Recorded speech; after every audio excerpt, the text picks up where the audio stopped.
નમસ્કાર, ગુજરાત બુલેટિન ન્યૂઝમાં આપનું સ્વાગત છે। એસટી બસ ભાડામાં આજથી વધારો લાગુ કરાયો। રાજ્યમાં એસટી બસ ભાડામાં સરેરાશ 3% થયો વધારો। એસટી બસ ભાડામાં આજથી વધારો લાગુ કરાયો છે। એસટીમાં મુસાફરોના કિસ્સા પર સીધી અસર પડશે। આજથી નવા ભાડા લાગુ। 3084 ડ્રાઈવરોની ભરતીને જાહેરાત કરવામાં આવી। લાંબા અંતરના રૂટો પર ₹10 થી 16 જેટલો ભાડા વધારો કરાયો। એસટી બસોમાં આજથી 3% ભાડા વધારો।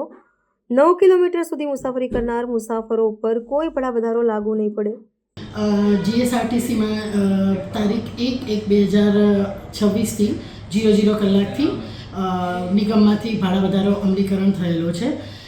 ભાડા વધારો 3%ની અસર સાથે અમલી થયેલો છે, જેમાં આપણે જોવા જઈએ તો લોકલ સર્વિસોમાં કુલ મુસાફરી પૈકી 85% મુસાફરો એ દરરોજ અંદાજિત 10 લાખ જેટલા 48 કિલોમીટર સુધીની મુસાફરી કરે છે, જેમાં 9 કિલોમીટર સુધીના મુસાફરીમાં કોઈ અસર થવા પામશે નહીં। 9 કિલોમીટરથી 10 કિલોમીટરથી 60 કિલોમીટરમાં ₹1 જેવો નજીવો વધારો થવા પામેલ છે। તદુપરાંત એક્સપ્રેસ, ગુર્જરનગરી, એસી સ્લીપર જેવી વિવિધ પ્રકારની સર્વિસોમાં ક્રમશઃ 1, 2 અને 3 કિલોમીટરના સ્ટેજ પ્રમાણેનો ભાડા વધારાની અસર થવા પામેલ છે।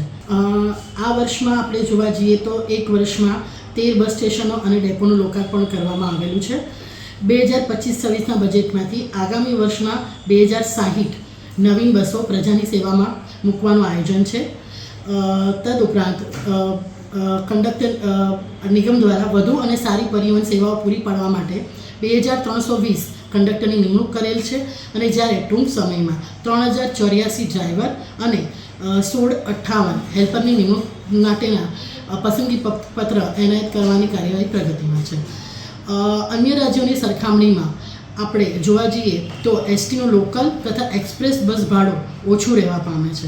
જેમ કે લોકલ સર્વિસમાં પ્રતિ કિલોમીટર સીટ ગુજરાતમાં 0.91 છે, ત્યારે અન્ય રાજ્યોમાં તેનાથી વધારે જોવા મળેલ છે, અને એક્સપ્રેસ સર્વિસોમાં પ્રતિ કિલોમીટર સીટ ગુજરાતમાં 0.97 ની સામે અન્ય રાજ્યોની સરખામણીમાં એમાં બી ઘટાડો છે।